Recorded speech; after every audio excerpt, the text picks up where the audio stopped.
Welcome back to the Walter Bosley channel for what I consider to be a very special episode. Sound like a TV show. Um, Today, I have one of my favorite guests ever and researchers, and we're going to have what I think is probably one of the most, if not the most, interesting discussions um, I've ever had about my book, Latitude 33 Key to the Kingdom, my first nonfiction book, and it still means a lot to me, and it still has impact on my life and my research. So, Joshua Cutchin, welcome. It's an absolute pleasure, Walter. I'm really looking forward to this. And glad that we finally made it happen. We had some Yes. some false starts there, but here we are. Yeah. Well, Yeah. schedules, but it's worth waiting Yeah. for. And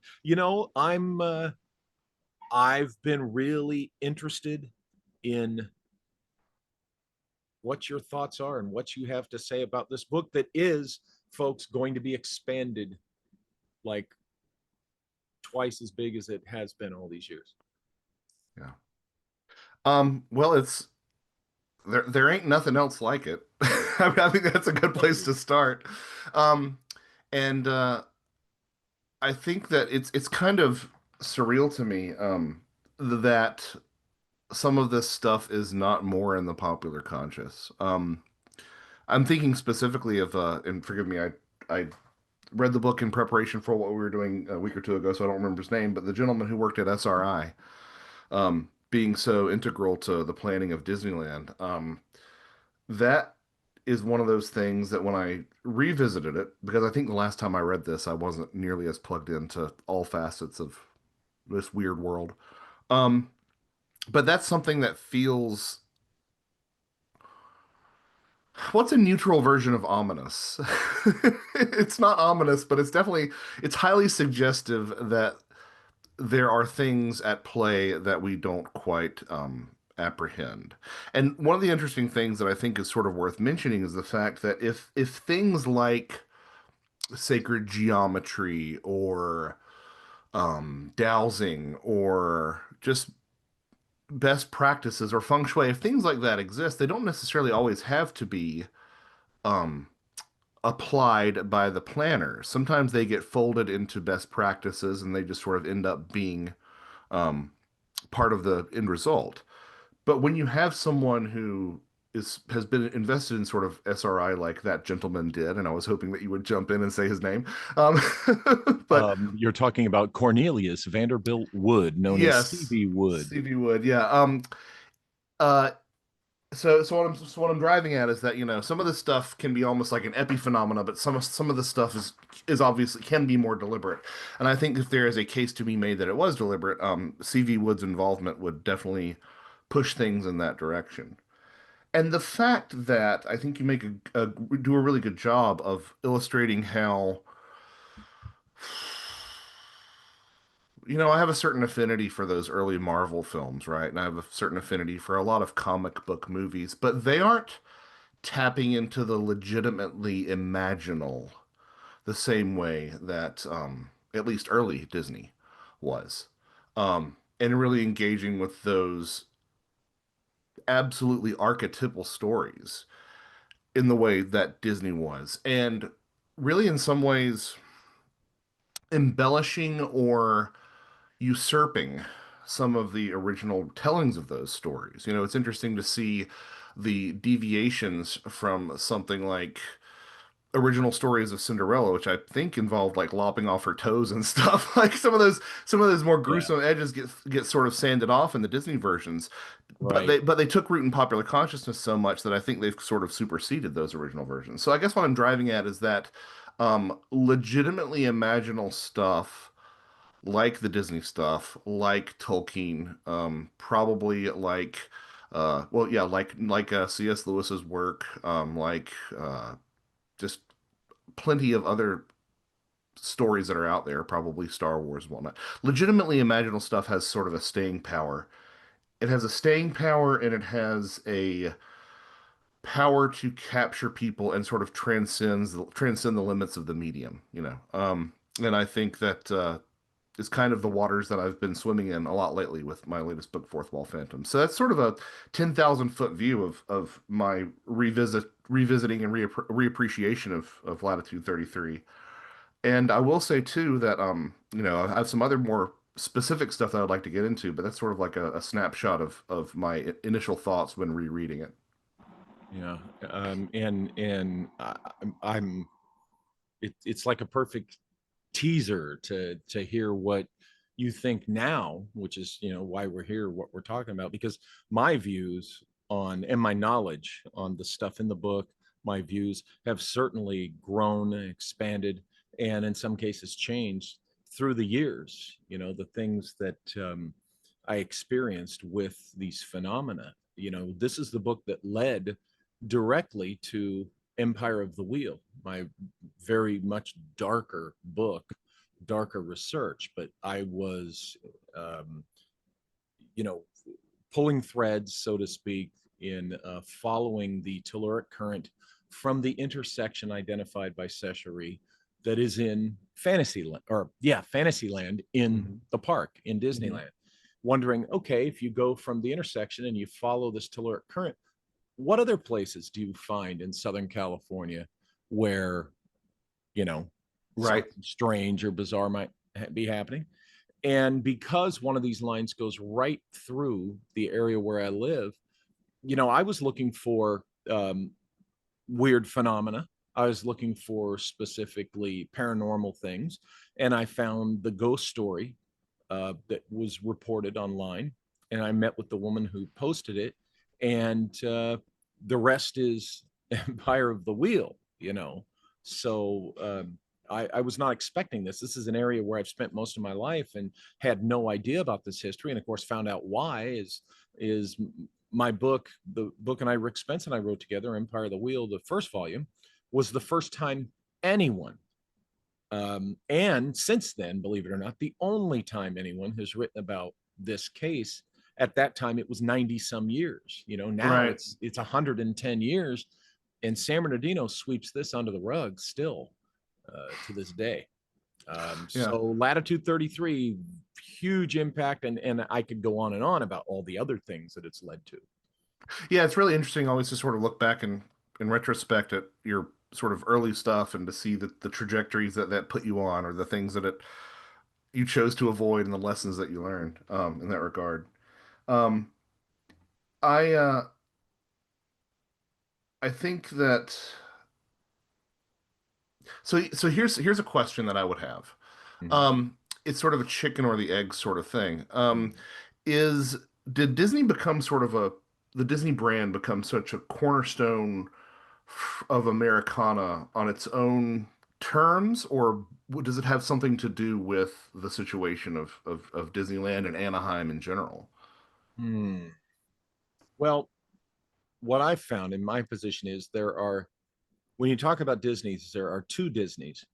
There's the Disney of Walt, Hmm. okay, flawed though he was not a Right. Freemason, in spite of, people watching this are going to be yelling and screaming and insisting, yes, he was. No, he was not. I did the research. He was not. And all this dark stuff he's accused of. The man liked to drink. The man liked to cuss and smoke. He didn't like labor unions because they kind of did jerky things at his company. The man was flawed in those human ways, but there's the Disney that was truly Walt Disney, and that continued for about 14 years or so after he died. And then by the around 1980, in the 80s, you had the beginning of what we know as Disney, the behemoth, um, and most of the negative things, most of the negative things that anyone really talks about when they talk about Disney are the things that started happening long after Walt died. Right, like the Eisner era or Yeah, stuff the like that. Eisner Yeah, era yeah. is, when it started, and then into the 90s, and then nowadays and such.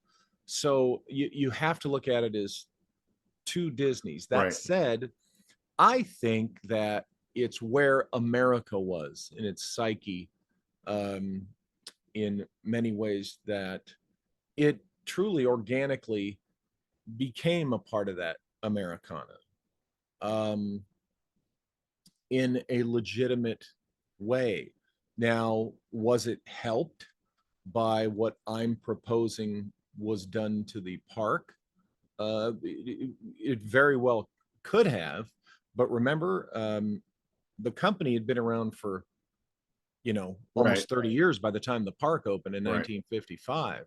But of course, it didn't really become you know much bigger until after that. Really, like the last 10 or 11 years of Walt's life was when the park was first opened.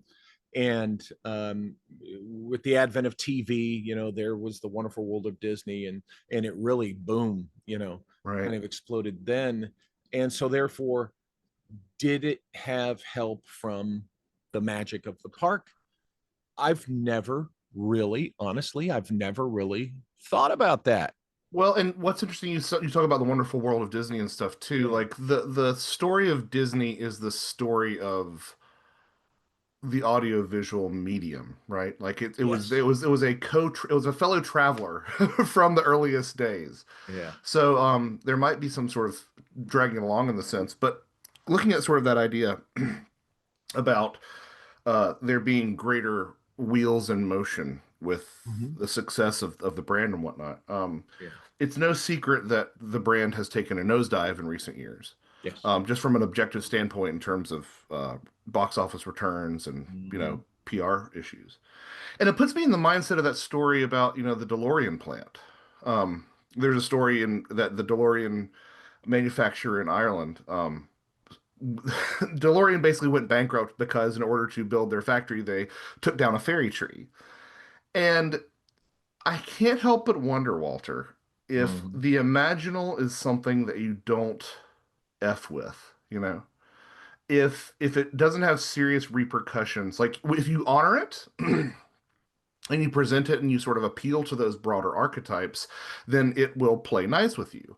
But if you sort of get a little bit too deconstructive or you try to, I mean, another good example, like they at Disney World, they're filling in the whole lagoon with Tom Sawyer's Island and all that, classic stuff. Yes, they are. And so if that is something that if that original vision, which I'm sure we can find similar examples Yeah. as I believe you talk about, at Disneyland, is something do you sort of break that magic and actually sort of bring down a pharaoh's curse or I guess an animator's curse Yeah. upon you by messing with that? That's something that I have to wonder. Yeah. And it's a very good point.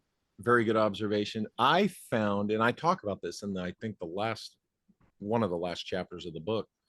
Um, I have found that since the redesign of Fantasyland, which was done in 1982, and I can demonstrate how the carousel was moved from its original position, which hypothetically, according to my hypothesis in the book, would have moved the carousel from being atop of the energy of the triple Right. intersection. So therefore, in my opinion, they disengaged this psychotronic device that Disneyland was, I think, designed to Yeah. beat. And the park stayed in pretty good shape, pretty good recognizable condition for about the next 9 years or so. But I began to notice that there were certain changes they were making that didn't seem to fit with the real spirit of the place. And then as years went on, you would see stuff you never saw before. Um, Grime on Yeah. handrails, and Yeah. trash cans Yeah. were filthy, and people dropping trash and it would stay there. And then increasingly very bad behavior like we've seen, especially in the last 10 Right. years or so. Things that you would never, or I'm sure somebody could dig into some one But newspaper I report. take your meaning though. That was a big part of that brand was that Yeah, they a piece of trash on Main Street was there for like 90 seconds on average before someone came and exactly. swept And it they up. would Yeah, steam clean the yeah, park every night, literally the yeah, streets, and clean it up. And anyway, you get the point. You began to see a deterioration that you never yeah, saw before. yeah. So it's Chesterton's carousel. It's instead of Chesterton's fence, it's Chesterton's carousel. Yeah. If you're familiar with that idea, it's the idea that if you come across a fence and you don't know what the purpose of it is, don't remove the damn fence, you know. So it's kind of like that. Like, unbeknownst to them, they were messing with things beyond Leave their good enough kin. alone, you know. Yeah, yeah. And so I'm sure some people will probably be like, "Oh no, it was management, or it was this or that, or the other." But the point that I think I would make, and that you might be sympathetic to, is that um, by mucking about with that original vision, you attract bad management karmically or cosmically or something along those lines. Yeah. Um, that's interesting. I had not heard. I had read it obviously when I read this book. I don't know how many years ago. But revisiting that term mascon, or is it mascon? Is it French? Well, I know it as Mascon, Okay. um, from Sechery. That's when I first Okay. learned the term. It Um, means mass concentration, is how he refers to it as. okay, I didn't realize it was that. Didn't realize it was sort of a portmanteau. Kind of an No, but I think that's a useful idea, and I would be really interested to learn more about the indigenous uh sort of infrastructure in that part of California, you know, because um ley lines map themselves. I mean, again, I know you would prefer telluric current, right? But ley lines map themselves with relative clarity Mhm. in Europe. But I always remain rather unconvinced by a lot of the maps that I see depicting North American ley lines. I think for several reasons. Number one, I see differing versions, you know, that will Mhm. sort of pinpoint concentrations or intersections at vastly different areas. Yes. And number two, but that again also might be, you know, there. I don't want to act like Europe has been excellent about preserving some of their ancient sites, but I think there's been a little bit more of Sure. an awareness of that Sure. than you got in the Americas, where so many of these mounds were just, you know, plowed over.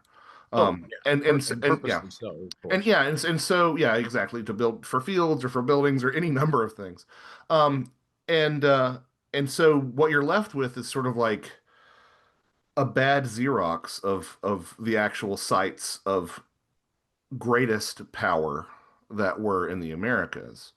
And you're Mhm. sort of trying to cobble it together from some of these lesser sites, probably, given how many were demolished. I think, if memory serves, Greg Little talked about estimating that there were about 1 million Native American tumuli Yeah. in the United States, and that's like, I think that maybe it's like 10,000 or something now, something that's a shadow of its former self. So the question is, like, what sort of things were there before Walt bought that property, you know, and before the orchard or whatever it was?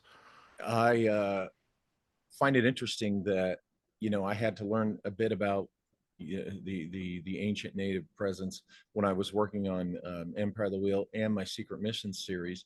And what's interesting is Anaheim seems to be in this pocket that I don't know much about, where those other books, the research for the other Mhm. books are concerned. So I don't know. I know about the first European, um, you know, settlement Right, or presence in there, and of course that's the German vintners, right. viticulturalists and things like that. But you talk about going back to the maps for just a quick Yeah, bit. yeah.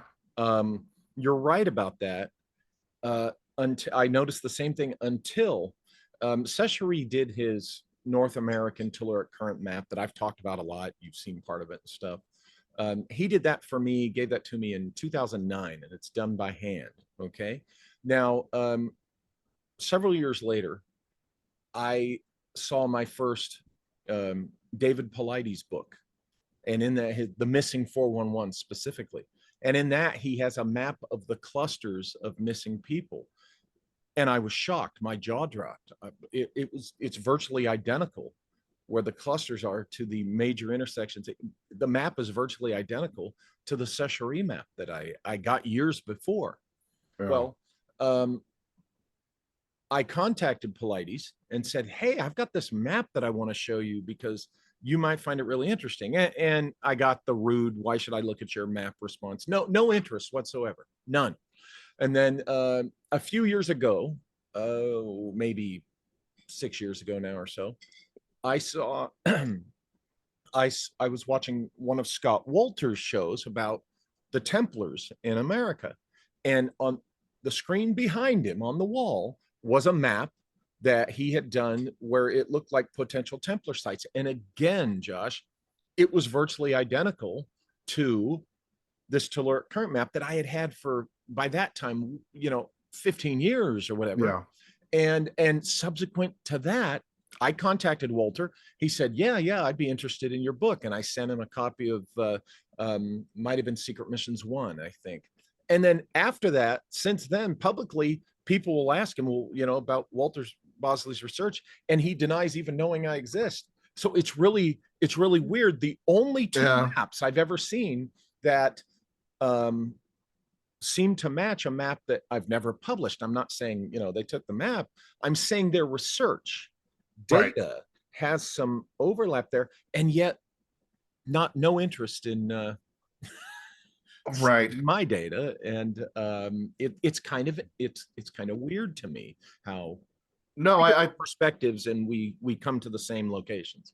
I totally get that. And so what I would say, myself not having seen, Sesh's map, is I would be interested to see you compare it to a couple of other maps because I've seen them compared to the missing 411 clusters.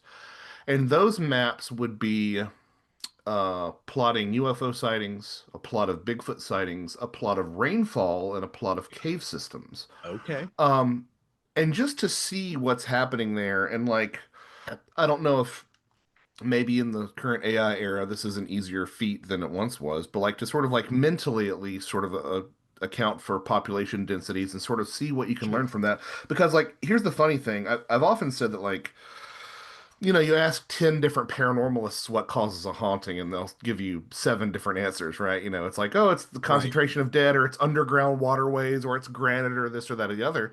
And I've always interpreted that as sort of like a Rorschach test, right? But yeah, I kind of wonder now if, in the case of this, like, no, it really is all those things stacking, and fortifying each other. I mean, that very well could be it. Yeah, I think so. I think that's the intersections are where veils are thinnest. Yeah. Well, and this is sort of ecology of soul sort of territory, but it seems pretty apparent to me that again, at least speaking for the European tradition, sorry, I've got a frog in my throat. Um, that a lot of these ley lines, these sort of connective paths between monuments, um, were either, I can't say generated by, and taking advantage of, I don't know, but they seem to be the paths of least resistance for spirit phenomena. Because, Paul Devereaux's talked about this a good deal about these dead straight paths going from the community or church to the burial site, and this is consistent with the stuff that you hear from a lot of different cultures about spirits being sort of arrested by complexity. Um, I'm going somewhere with this, I promise. But it's the reason that dream catchers work and witch bottles work, and in like the Gullah of South America's coast, the African American population says that if you're suffering from sleep paralysis, you put out a broomstick or a colander, and the devil has to stop and count all the pieces of spirits are arrested by complexity. This is pretty consistent. So what happens when you lay smack dab on an intersection of those spots, something as complex as, America's largest, most prominent theme park with these homunculi that almost seem to draw in the spirits of human beings. And I mean, it's literal, if you broaden your definition of what magic is, it is a place of literal magic. Yes. So what happens when you do that? I don't know, but I wouldn't doubt that some stuff gets, some spirits get caught in the gears there. Um, the other thing that I wondered, and I'll ask your opinion, and I'm sure somebody's going to find this vaguely problematic, but it's just an observation that I've made. Has the layout, the aerial layout of Disneyland, and to a certain degree the Magic Kingdom as well, but ever looked like the female reproductive system to you? Have you ever made this connection? You say that, and the shape of Disneyland proper, classic, is and upside down. It's a delta with rounded corners, rounded, Interesting. So the female reproductive system could certainly fit, a diagram could certainly fit inside perfectly, Yeah, and well, and then then if you're bringing that into the discussion on like this archetypal level, like it's like the incubatory womb of all this energy. It's the place from which new ideas get birthed. Well, on that, just to tag on to that, now, see, this is why I love looking forward to this discussion, because I've never thought about this. But when you go into Disneyland, you enter at that lower point in Right, and then a tunnel. then you have these like I'm thinking of like fallopians, things around the Yeah. side. Um, of course, the occultists will be like, no, it's a goat head because you've seen that Well, old yeah, that meme, right. that you've Yeah. seen that meme, right? But Yeah. I kind of just wonder, That's brilliant. as just sort of a spitballing kind of thing. The other thing that I think is significant if we're talking about ley lines Yeah. that it hadn't really occurred to me until I was doing the reread Hmm. was the prevalence of certain lands. Again, my fluency with Disneyland is not as much as it is with Disney World. But these lands are often anchored by mountains, Thunder Mountain or Splash Mountain or this mountain or that mountain. Yeah.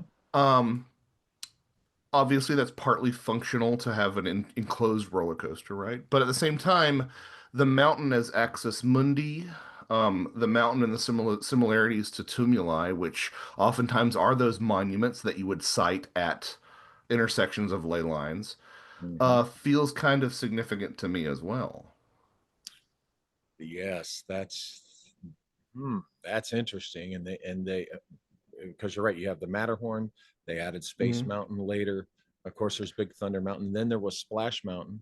So Expedition Everest at Animal Kingdom. yes, yeah, in Yeah. Florida. And it seems like they increased this mountain motif.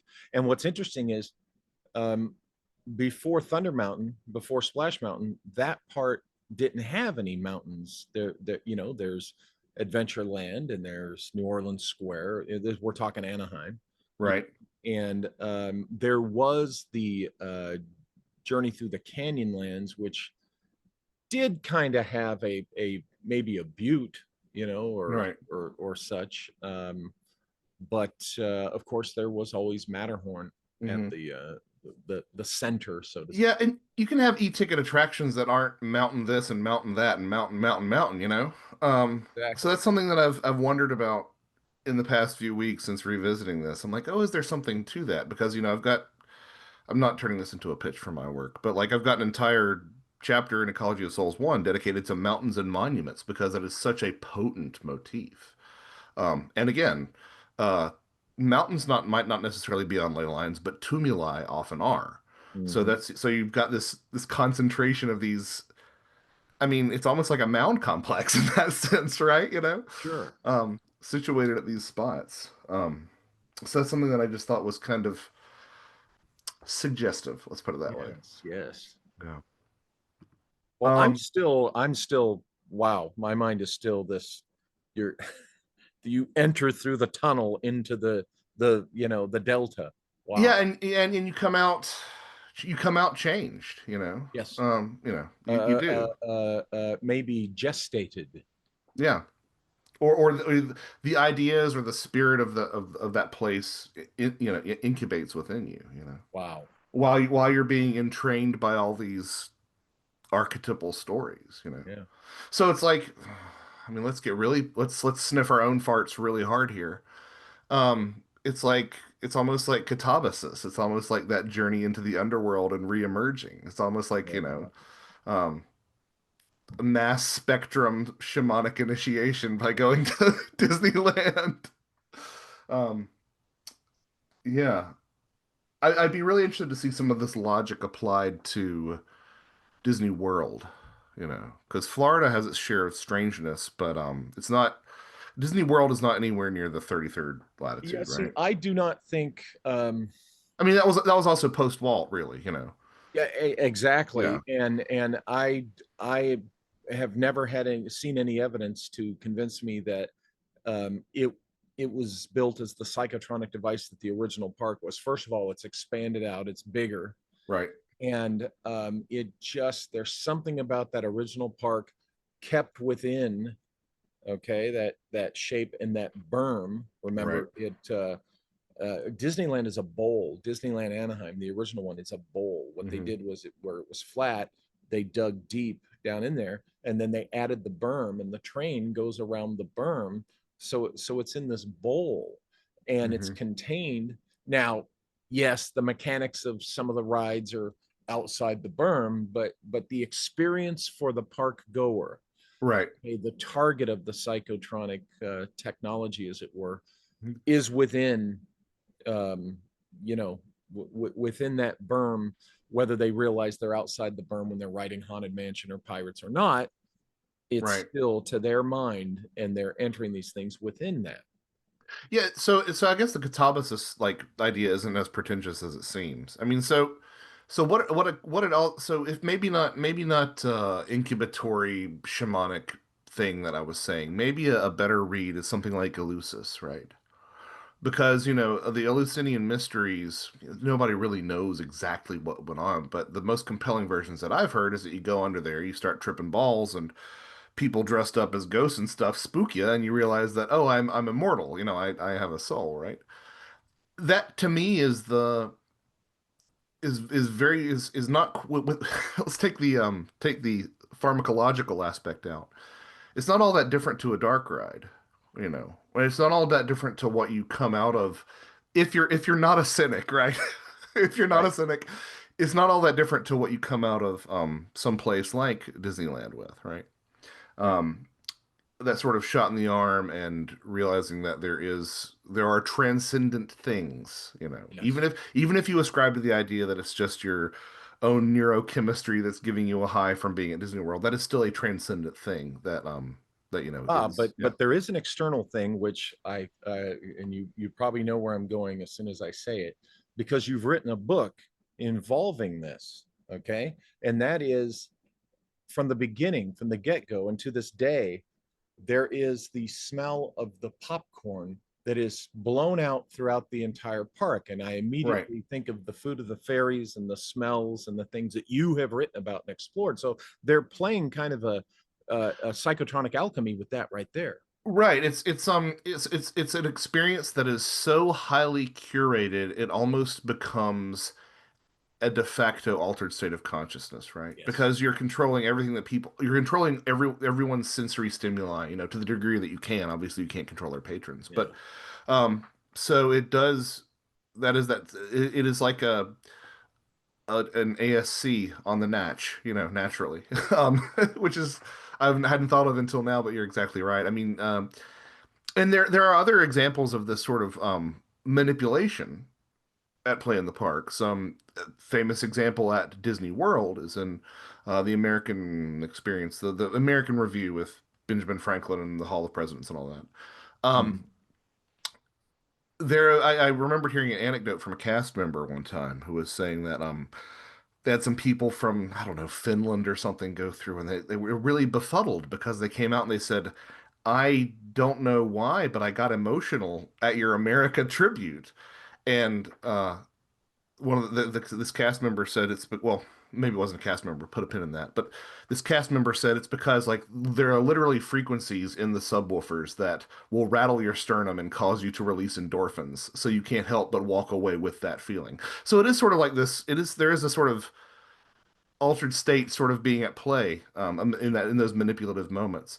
I Yeah. say it might not have been a cast member because I remember we did at one point. I've being an East Coaster, like I've been to Disney World like tons of times, way too often, honestly. But we did do the Magic Kingdom Catacombs tour back Huh? probably 15 or 20 years ago. Okay. Um, and I think that might have been where I heard that. But anyway, I guess what I'm getting at is that there are like every aspect of the experience is curated into the sort of a manipulative Right. framework, or yeah, and I think that, you know, manipulation carries a stigma, a negative stigma with it. But even if you don't, you can say that, well, this is proof that like they're seeking to get you to have a physiological reaction in the park. we're manipulated every day. So why it Right, kind of right, yeah, befuddles me when people would, you're right, they'll get weird about, oh, they're manipulating you at Disneyland. Well, a lot of those same people, not all of them, I say, well, do you go to church every week? Yeah. yeah, You don't think the singing the hymns, and depending upon what church you go, on your knees, on your feet, on your knees, on your feet, you don't think yeah. you're being manipulated at church. You don't think you're being manipulated in the shopping mall, and on and so forth. Yeah, and it's not always a bad thing because I think sometimes these sort of manipulative techniques. I mean, it's like saying if you fast and you have a religious vision, oh, you were manipulating yourself. No, there are certain states of being that are Yeah. more conducive to, spiritual revelation. So it doesn't have to be always negative in that sense.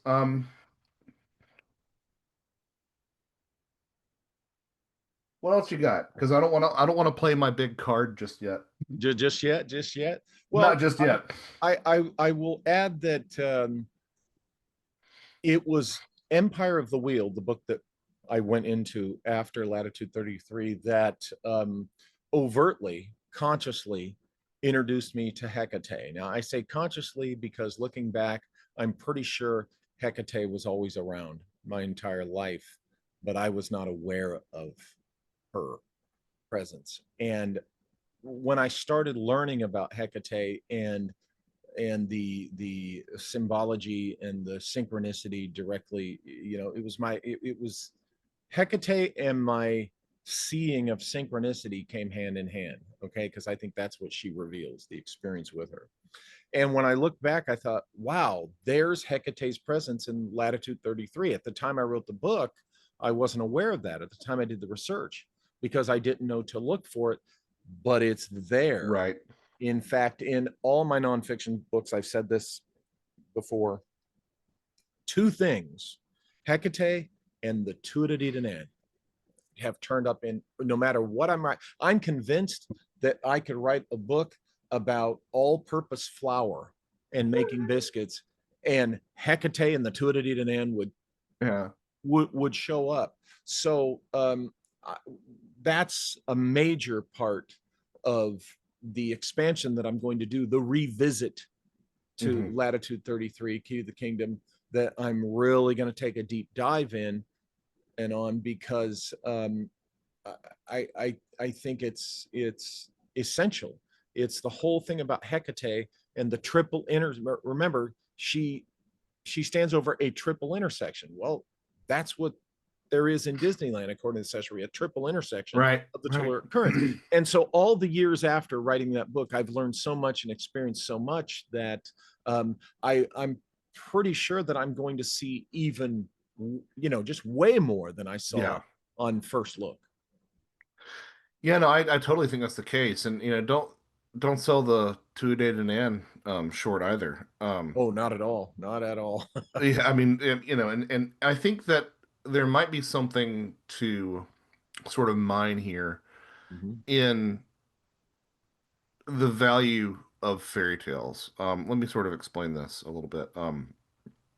In my new book, Fourth Wall Phantoms, um, I talk a good deal about fairy tales and such, and I have come around to having this opinion that I get very frustrated when my religious brothers and sisters get upset Yes. about about their stories being called myths or their stories being called fairy tales, because Yeah. that's not the problem. The problem is how we treat myths and fairy tales. The problem is Yeah. the way that we think of them. These are incredibly important encoded messages that are probably more true than everything I've experienced today because they are timeless, right?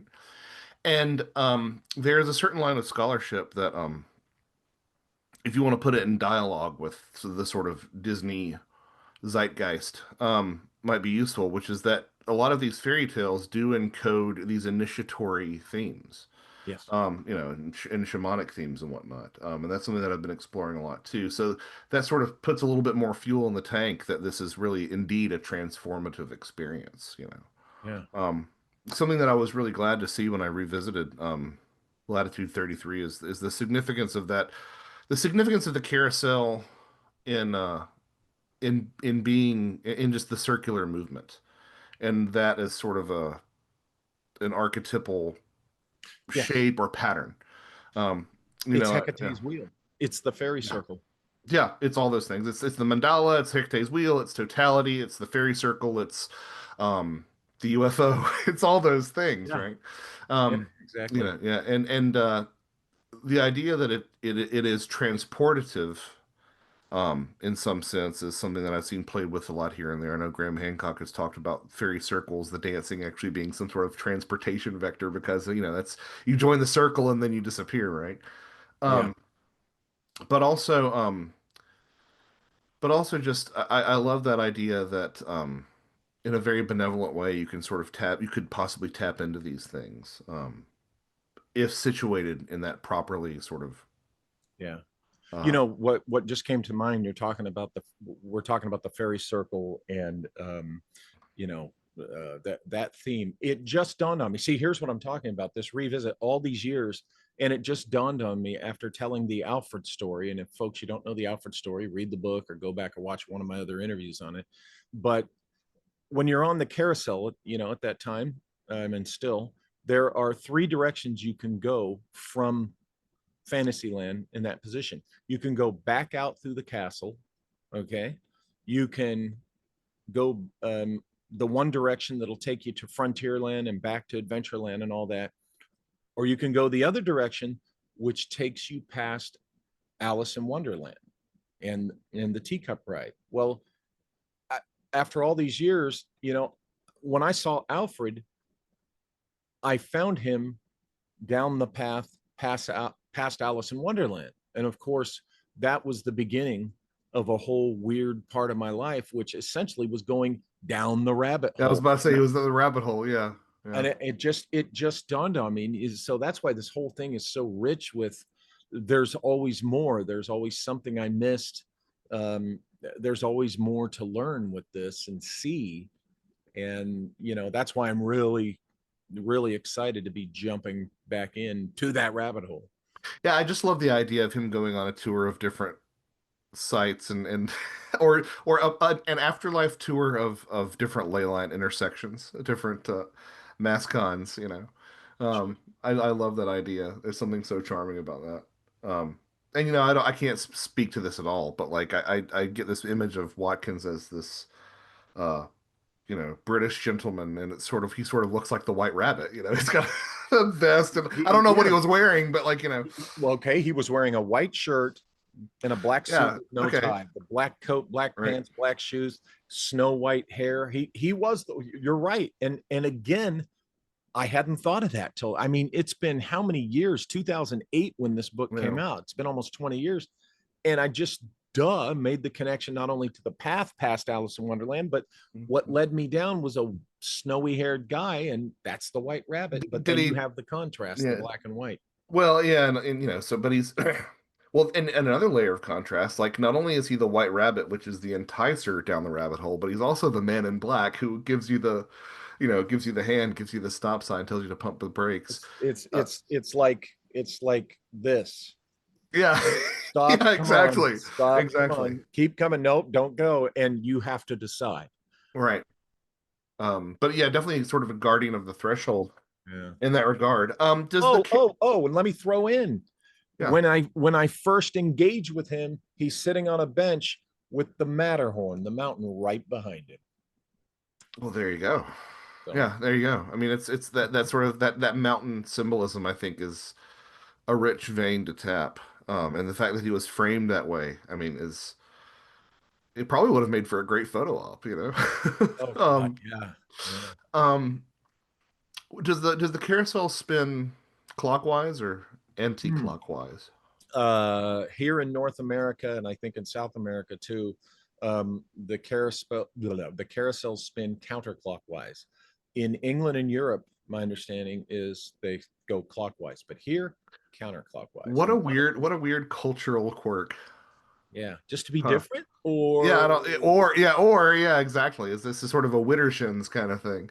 yeah. You know, um, that's interesting too. And the horses used to be all sorts of different colors. Okay. Right. And there was only one white horse. And they say that they made all the horses white because the kids used to all want to ride the white horse. So they made all the horses white. But originally, um, black horse, brown, kind of a reddish, whatever, what have you, spotted, that, kind of thing. But they were all Morgan Daimler, in one of her fairy books, goes into the different colors of fairy horses, and that might be something worth looking at too. interesting. Um, because I don't want to say that memory doesn't. I mean, I know for a fact that like various different colors of fairy horses are reported or were attested to in the in history and legend, but I think there might be something about um the prevalence of white horses specifically. Because that was one of the things that you could sort of identify a fairy animal by was being all white with red ears. So like a fairy deer would be all white with red ears, or Okay. Well, the white fairy horse is dogs. also Yeah, a very Vedic symbol too. yeah, and Vestal virgins and all sorts of stuff. I'm sure you could fold into there. But the horse is also a psychopomp, right? The horse is a psychopomp character. It has this solar Yep. symbolism. It has that sort of as you mentioned with the Vedic, it also has this royal lineage sort of component to it as well. Indo-European horse sacrifice was often a way of ensuring that the king would have a successful reign. So, um, lots of symbolism to unpack. I learned today. So I learned this weekend rather. I was at a conference in Leavenworth, Kansas, and they have a carousel museum. Hmm. This might not be useful at all, but I thought I'd just mention. Do you know what carousel stands for? Like the Oh, origin of the word? it it's in. I believe it's Is it in in the here. book? Okay, and then Off the top of my okay. head, I I thought it was carry. I read it as carry us all, yeah. or is that like an old wives' tale? Like it's carry us all. I don't know. Okay. What does come to mind is the difference between the carousel and the merry-go-round. Technically, the There's a carousel at okay Disneyland is a merry-go-round because it's all horses. A carousel is supposed to be the menagerie of all sorts of menagerie. different Got animals. it. It's a bit like the difference between a cemetery and a graveyard, right? Is Oh, there a Walter. difference? Oh, Walter, do I get to do this? Okay. Um, a cemetery is not associated with a church. It's not on church ground. Oh, And a graveyard is on church ground. okay, but that's Yeah. very interesting. Yeah. Well, I mean, the cemetery sounds so much more dignified than graveyard. You'd think it would be vice Which versa, but which one reports more paranormal activity? oh, I don't know. I mean, Cemeteries or graveyards? I wonder. I'm inclined to say cemeteries in the U.S. and graveyards in Europe, but I don't know, you know. I mean, Okay. because you look at sort of American Christianity and they ain't having none of that weirdness on in their graveyards.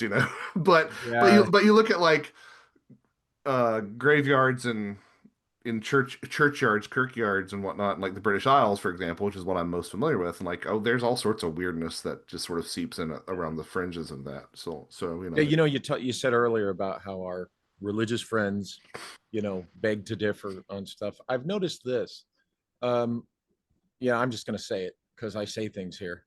Uh, Christianity and Islam are the only two religions I know that they're the only ones that get angry for when you get into discussions about something that goes against what they believe. They're the only two that I've encountered that get angry, get mad about it. Whereas, all the other ones kind of, oh, okay, well, that's yours. This is, and oh yeah. that's there's a whole interesting discussion there sometime. But yeah, it's I don't know. Well, the irony to me is that like, the Bible is the most supernatural book ever written, but none of that stuff exists unless it's God, an angel, or a devil, or a demon. Like it's none of that, Yeah, nothing like this exactly. stuff. Um, but yeah, okay, I'm trying to think of okay, so I'm gonna go ahead and share what I think might be one of the more useful threads to Okay. pull on. So in 2023, Uh-huh. I released a long gestating collection of essays called Fairy Films.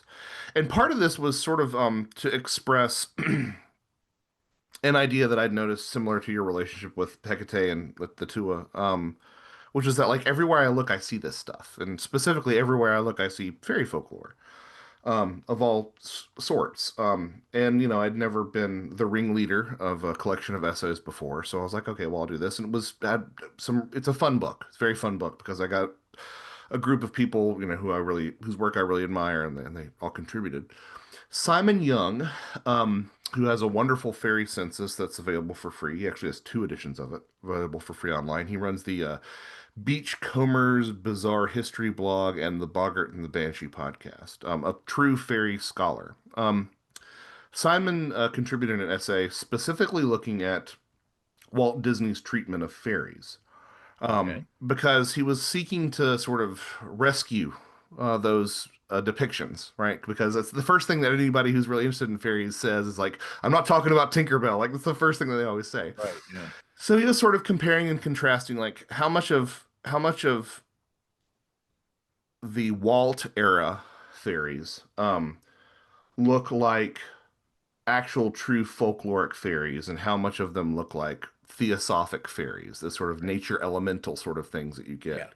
Yeah. Um, and he actually did I think, a really good job of comparing and contrast. But the most interesting thing that I think is going to be pertinent to the revision of Latitude 33 is that he really does something of a deep dive on Walt's personal beliefs and feelings and suspicions regarding fairies. And Mm. of primary concern was the fact, um, I'll read a quick I'll read a quick excerpt here. Um, well, I'll read a little bit here right quick. This is Simon Young from Fairy Films, which is, again, it's a book about like looking at how fairy folklore seeps into all sorts of different movies and whatnot, movies and media. I end this chapter with a Disney fairy mystery, one which is roughly contemporary with Darby O'Gill and Little People, and one that is interesting because it might point to surprising theosophic loyalties in the boy from Missouri.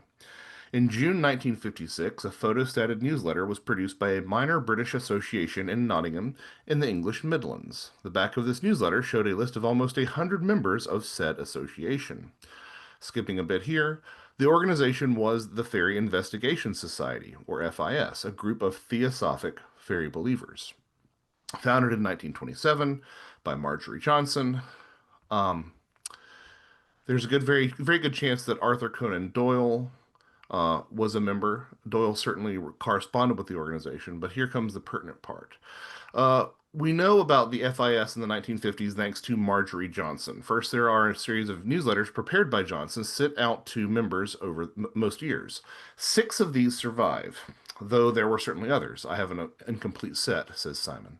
2 of these newsletters contain membership lists, and both of these lists have the name Walt Disney in the USA. Second, there's a manuscript that Marjorie Johnson prepared and that was finally published posthumously in 2014 as Seeing Fairies, that was under Simon's direction. It was Marjorie's life mission. Walt does not appear in that book as one of the witnesses who wrote, but Simon acknowledges the fact that he could have perhaps used a pseudonym. What does Disney's appearance in the FIS membership list mean? We can, I think, assume that this is the Walt Disney, but other than that, I am uncertain. Taken at face value, it could mean that Walt Disney had contacted the FIS and had asked to become a member, at which time his name had been put down. That he calls scenario 1. Scenario 2 was that Marjorie herself reached out to Disney and just added him to the list. And scenario 3 was that Marjorie sort of just put it on there because she thought it would enhance the reputation. But it's a really good, careful, as you can tell, thorough and scholarly dissection of exactly what Walt seemed to publicly say about believing about fairies. And it was a lifetime interest. It wasn't just the fact that it intersected with fairy tales with his animation. It seems to have been a lifetime interest that he had in fairies specifically. So I will pass that along to you because I think that could be of great use in sort of mustering your Yes, case. indeed. Yeah, it's like, That's yes, you are. Yeah, so that's um, quite a thread. Wow. yeah, it's Wow. an interesting That's thread to pull on. So, and if you could if you could sort of build off of Simon's research and find something that he hasn't, I'm sure he would be over the moon about that because he really is just well, curious about thank the you. question. That's yeah, Um, no, that's that is a whopper. That yeah. that and the whole thing about the delta and the female reproductive. I mean, these are things, that wow. Well, I mean, part of me is like, look at how smart I am, but part of me is just like, I just think it's cool. I just think this is cool because like The things that the things that I've written that seem to have the best legs are the ones where for years afterwards I pick up bits and bobs that I should have, could have, would have added and included and would have fit perfectly and would have bolstered my case. That's when you know you have your teeth sunk into something significant. And so the fact that there is still this for some of the kooky ideas that you put forth in Latitude 33, I think is just cool. And to sort of to be a part of that is really exciting to me. So hopefully we can hopefully, with this can be more ammo in your holster, so to speak. Oh, absolutely, absolutely. And I flubbed a point earlier. I'm not going to dwell on it, but I hate leaving a point flubbed without clarification. Okay. When I was talking about the traditions and the reaction of certain religious groups, it's what I didn't finish saying was whenever you talk about a tradition that isn't theirs as also being just as valid or possible, they seem to be the only two groups that get angry about that. Right. And that thought occurred to me when we were talking about that and the whole idea of mind and mental manipulation, what's going on, and is that reaction a product of conditioning and manipulation? Absolutely. I think it is, and of course it's very limiting and controlling. But to come back to what you're saying about Walt's name being uh, in this fairy investigative society, is that what it is? Yeah. Yeah. Fairy Investigation Society. I, Yeah. I I find that real interesting. Did you say the years that this was, They're, or they're they're in the essay, I think. I'll check it out. Let's see I'll check here. it out because that's what I would look at would be what were the years that his name was in there? What were the films that he had, done during that time or right after that time, Yeah. and such. And it, just like there's tonight's discussion makes me want to go back to the park Right, and right. see things again. It also makes me want to go back and watch certain movies. Like now, I want to watch Darby O'Gill again, which honestly I have not watched completely through since I saw it at the drive-in when I was like 7 years old. There is, I would add to that watch list. There is a pretty, as memory serves, a pretty robust behind the scenes little mini documentary that was filmed about Disney's inspiration and interest and research that he did for Darby O'Gill and the Little People. It's kind of something that you didn't really see much of until that brief window in the early DVD era when that was sort of the bonus footage that you would always get. But it's really good. I think if it's not available on Disney Plus or something, it should be available on YouTube, Yeah. which is sort of worth putting Disney's fairy beliefs and perspectives in alignment. But as Simon points out in this essay, there's Disney seemed to have a lot of sympathy for the natural world. I Mhm. wouldn't go so far as to say that he was like an environmentalist, but Right. there was a famous anecdote when they were discussing the hunters and the fire in Bambi. One of the animators said, uh, "How do you want the hunters to end up, Walt? Rare or well done, or something like that?" Because they knew that like he was, very very sympathetic to that cause, and so that was part of the thing that I think if memory serves, I should know because it's in my book, but it's been a while since I've read this essay. Um, that part of Walt's sort of more theosophic version of the fairies associated with nature and elementals and stuff was sort of a natural outgrowth of those perspectives as well. So yeah, it's a very interesting read in that regard, and yeah, I think it'll be illuminating because that is kind of I think that's one of the missing pieces of Latitude 33. And I'm not even necessarily saying this as a criticism because like it's hard to find Oh no, out. But not like how much did the man himself buy into this stuff? If there was a smoking gun of some correspondence of him being like, I'm going to build a carousel over a concentration of telluric currents, that would be lovely. That would be great.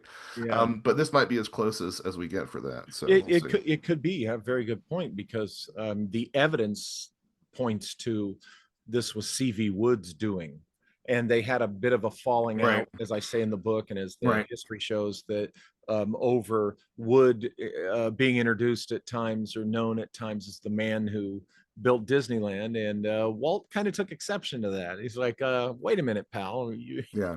you were the engineer and the the production manager, but so that's where Wood and the Disney separated, and I was able And he was scrubbed from the record, more or less. I mean, it yeah, seems like, that's yeah, the other weird thing. Scrubbed yeah, from the record, but I have to wonder, was he scrubbed from the record because of that falling out with Walt years before?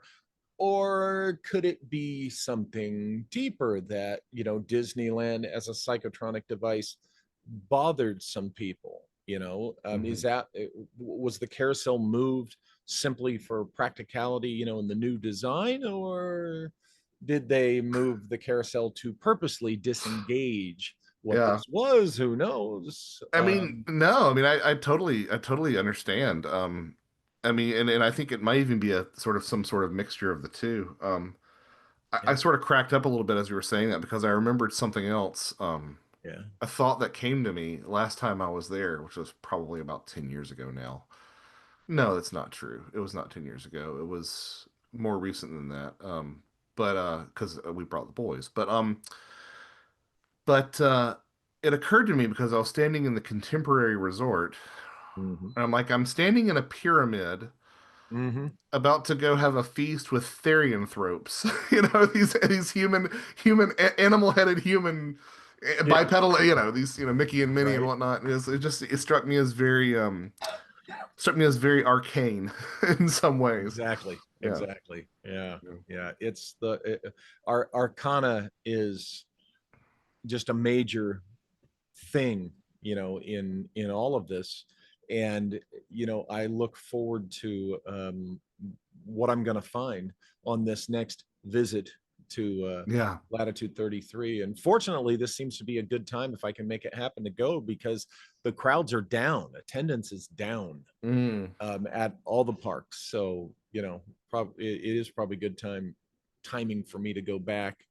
But each time I've gone, I haven't been since 2009, and it just seems like it's less.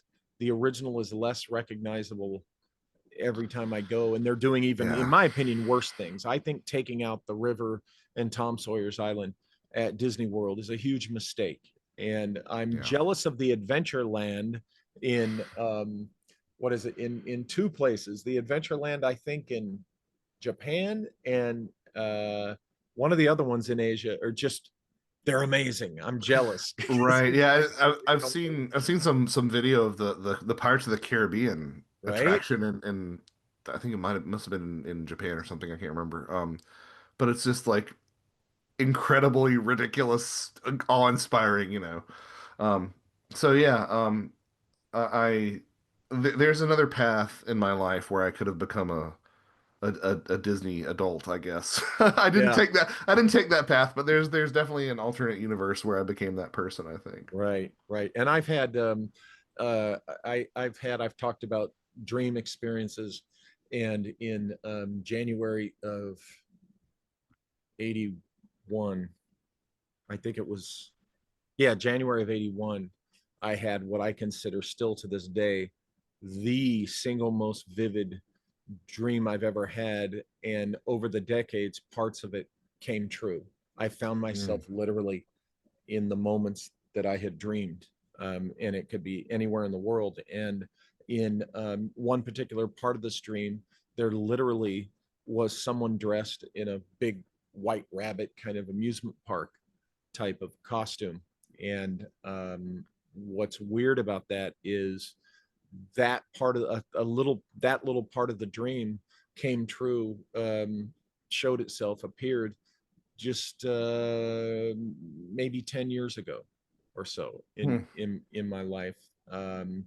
And it had there were other parts of the dream that had a very Disneylandish um, kind of feel, you know, hmm. to me. And I wonder, this dream happened, I think, the month before that I went on this Disneyland trip where I encountered the mysterious Alfred. You know, Wow. So we keeping a dream journal, or was it just that was that impactful that you remembered it it? was that impactful. Wow. I have written it down, Mm. in the past, but it's pretty still clear in my head. It was now my mentor. Let's get nutty and woo woo here. Why I asked not? my mentor in the 90s, I said, hey, that dream I had, and he told me, he says, you were shown several years of your life ahead. And he goes, it'll happen again, likely. Um, but he flat out, without batting an eye, said, yeah, what you got was you saw Mm, several years ahead. And yeah. I could do a whole show just on that dream, and I just might. It was a big dream. It wasn't a little dream. It was a big dream. It Yeah. was huge. Yeah. It was huge. And this was a little over a year. This was 13 months after my big life changing enlightenment experience. I woke up one morning and just, wow, everything was different. And I was more conscious, Hmm. and everything was more like in 3 or 4 dimensions. And I've been that guy that woke up that morning since then. Interesting. Yeah. So I Really think I might interesting. have to do another show on this. Yeah. I mean, but I mean, I think what, I mean, you sort of alluded to it being kind of a woo kind of thing, but like, I think that, what's the best way to put it? I mean, so here's the thing that I think is so funny or so ironic about the fairy lore in general is that it's like the most laughable place to hide these truths. You know what I mean? And I guess what I'm getting at is, um, I'm not going to make any bones about it. Like, I think that the UFO thing and the fairy thing are pretty much the same, one and the same. Mhm. Sure. So, what a perfect place to hide the truth is in this entire body of folklore that's kind of become a punchline for things that you don't believe in or things that you're not supposed to believe in, you know. Yeah. Oh, I'm talking about, how many times have I heard, people be like, oh, well, it's believing in UFOs isn't like believing in unicorns or leprechauns. And I'm like, well, this is, but what if, Why not? so I think there's something really poetic about that. But to the same extent, I would extend that to dreams and imagination and all these things, that sort of imaginal realm of archetypes and uh, true ideas, ideas that find people rather than ideas generated by people. I think that that's a place that we've written off culturally for, you know, um, I don't know, is it a millennium yet? At least, hundreds of years. Um, It's yeah, it has a lot to do with, Western civilization is great and all. It's got all of its great glories and genuine, greatness I'm talking about. But the downside is the pure materialist, all practical all the time right. path that people, Brass tacks all the time. Yeah. yeah, all the time, it is the key phrase there that I think is probably really in the big picture in the end, not good, not necessary, but Right. it's effective in that, or can be effective in that material way, because for everybody that that's effective for, look how many people go down that path that it's not effective for. Right. So that's why we question now, as you say, after a millennia of this, look how great it is. Is it really, or maybe the wheels are falling off the Yeah. wagon? Maybe Yeah. it's time to blend it. Yeah, can I have a smartphone and astral travel, please? I want both. I want both. Yeah, Yeah. true, true, true. So, well, did we exhaust it? I think so. I mean, I have some other things that are a little bit more pithy. Do And it. well, Go ahead. I actually think that I might have gotten around to all of them. And I also have some notes that aren't. I wrote them, a week or two ago, so I'm not entirely sure that I even have a complete idea out there. I just have something that says retrocausality, and I don't know how that applies to this at all. But But maybe there was some way that I was thinking of Alfred being viewed Well, retrocausal or what if, okay, here's what comes to mind immediately. Talk about a Rorschach test, right? something. Um, was Alfred actually possibly my older self Mm. paying a visit to myself, my younger self?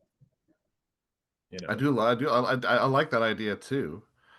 You uh, know, am um, I now affecting what happened back then by like having this conversation with you by in this revisit could it affect across space and time the experience I had, back then. Yeah, I mean, I think that I think that our grasp of time is kind of crap. Um, it does seem to. I don't necessarily know if it's all fixed or or if it's a loop or what, but I get the sense that it's more of a simultaneity. I I Um, I think it's my mentor said, the idea of time is circular. For me, the expansion on that was time is not just circular, it's spherical. hmm.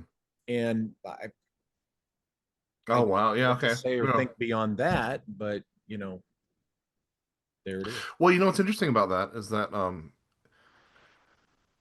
if you plot a straight line across a globe, it is a circle, So we view time Comes back. literally. Yeah, yeah, yeah. We view time linearly in this, and Well, that's also I'll yeah, ask you this. yeah.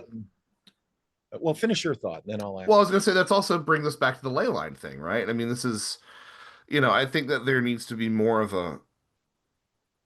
I wish I saw whenever people talk about ley lines, telluric currents, and that sort of thing. It's not a knock on you. It's just in general. I wish that more people revisited Ami Michel's ideas about Yes, orthotony. sure. Because I think that I think that the Menzels of the world threw that out a little bit too quick. Yeah, Simply because and I'm not saying that I'm not saying that any of Ami Michel's arguments were ironclad or couldn't be chalked up to chance, but I think that there was there was a baby in that bathwater yes, yes. when you put it in the context of these older traditions of things like ley lines and those dead straight roads that Paul Devereaux talked about and stuff. I think that there's Yeah. something that so anyway that's the only thing I wanted to add. Okay. Well, I'll ask you this question. Yeah. Maybe the answer will be apparent to you. Maybe we've Okay. discussed it before, but it'll be for the benefit of the person viewing this. Hecate, as we know, is the goddess of the underworld. She stands at the triple crossroad, and when you die and you enter the underworld, the other folks would say Saint Peter. No, it's Hecate, who, according to the lore, you most likely encounter, and she's standing at the triple crossroad. Um, think about it, the intersection of three roads. What do you think those roads are? Well, I'm put in the mindset of a very similar legend from Scotland or Ireland, somewhere in the British Isles, right? Mm-hmm. Ireland and the British Isles, that said that there were three roads after you die: one to heaven, one to hell, and one to fairyland. And one to what? Fairyland? Fairyland, yeah. Okay. Which Um, who knows? But I what's the look at actual answer? Yeah. I look at it as she's also associated with time and space. And to me, when it hit on me, I had some Mm, dreams where I convinced Hecate visited me in my dream. And again, I got to have a whole show about this stuff. But to me, when it dawned on me, I laughed. It was so simple. It's the intersection of the past, present, and the future. And the oh, idea that's good. possibly is when you face her, she gives you the choice. You can return and relive the life you just ended, or you can stay in that other dimension, which would be, I like what you pointed out, would be Right. fairyland, or you go on to the future, which is what maybe your next life, who you're going to be in the next. Right. Um, but I see that her triple crossroad as the past, present, and future. No, I like that a lot. I like that a lot. And that might be the message that's encoded in every sort of Yeah, it doesn't have to be the well, no, Hecate. I was just gonna every threeness that we see in our fairy tales, right? There you go. And even in various trinities, Yeah, yeah. which is in a lot of traditions. So there you go. Very interesting. A Well, I a think lot to we, chew on. yeah, I Yeah. think we do have a lot to chew on. You gave me a couple of whoppers that I'm definitely going to pull these strings, and I will be consulting you again and again All as right. I begin, return on this journey to Latitude 33. And, you know, part of what I'm going to be looking for in the book is maybe who figured this out originally, because I think this was a tradition that CV Wood learned about. Mm. Somebody learned to put these carousels on telluric currents, and particularly the intersections. And I'm aiming to find out if that's true, and maybe who it was. So that's going to be another big thread that I'll be pulling. But I want to thank you for coming here and having this discussion, and rereading the book, and offering, all these insights, Josh. Well, it was one of the few homework assignments that I smiled at. So yeah, I'm thank you for having me here, and I mean it. Like I'm just happy to help, literally, It because it's like it's almost like it's like you know what it's like, Walter. It's like writing a miniature book that I don't really have to research too hard and don't have to actually write. I just give it to you. So just Yeah, you do this. You thank know, you. that's it's Yeah. just as gratifying. Yeah. Oh, you're going to be you're probably going to be my most prominent source in this one. And Well, it's, as I go along, we'll be talking. And particularly when it's done, whenever this thing is done, I'll have you back on, after you read it, and we'll see where it took me, I'd be happy to, and I'm really looking forward to that. We're looking Great. forward, and as anybody who starts off on this journey, this hellish journey of working in the word mines, as I call it, Godspeed. Yeah. Thank you. Thank you. It's going to be a cool journey. I'm looking forward to it. So, alrighty, folks, that's it for this episode, and we will see you next time.